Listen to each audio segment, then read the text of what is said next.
I mean, this is your first superhero movie. Is that something that you always wanted to do, or did it just come around?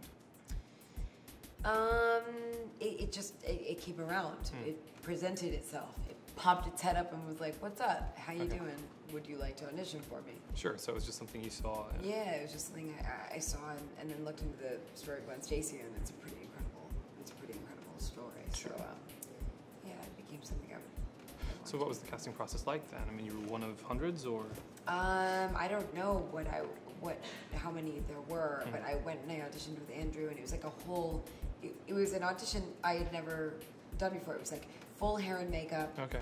And the DP was there, lighting, Sure. and we did full scenes shot from many different angles. Okay.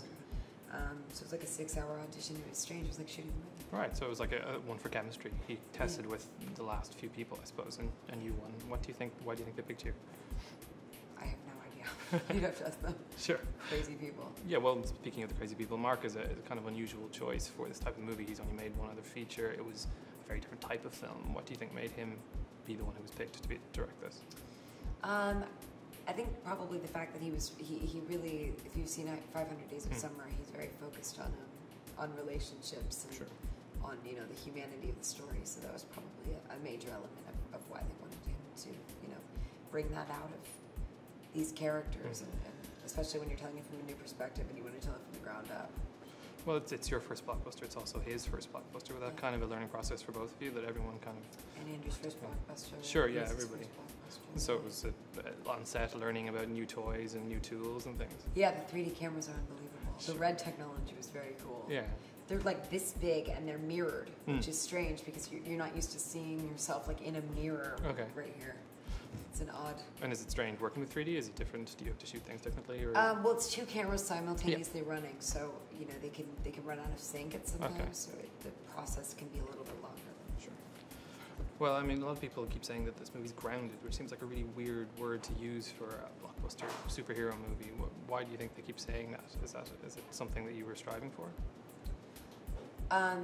Well, I think as an actor, you're probably always striving for the truth in the character. So, absolutely, as actors, we were. But I think from the bigwigs behind it standpoint, I think they wanted to tell a version of the story that was, about an orphan boy and what that does to someone's psyche and the heroism that kind of comes within someone needing to take care of themselves and fend for themselves, and losing father figures and gaining father figures and falling in love for the first time.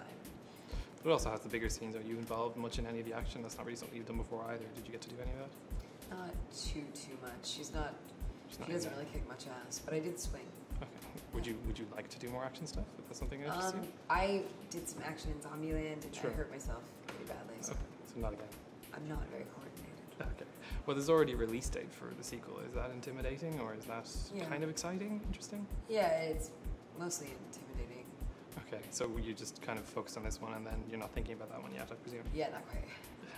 What was your first interaction with the character then? Because you're younger maybe than some of the other cast. Was it the movies? Or did you ever read the comic books when you were a kid? It was the Sam Raimi trilogy. Okay, Yeah, so that was my first. Were you a fan of those then when they were out? Yeah, I was a big fan of those, and then I of course looked into the comic history and all of that, and got more involved in the Marvel world, becoming part of this movie, and the Marvel world is incredibly interesting. Well, people they're calling it grounded. They're also calling it darker and grittier, which seems to every time there's a reboot or a sequel. That's what they say. Is there still comedy in this, or is it actually darker, or is it just a word? There's actually a fair amount of comedy in this. I think one of the things that's really great is in the comics, when Peter pulls on the mask and becomes Spider-Man, he wisecracks. Yeah. And so they definitely added that element. And Andrew was very, game to throw around a bunch of wisecracks as Spider-Man. So it's pretty funny.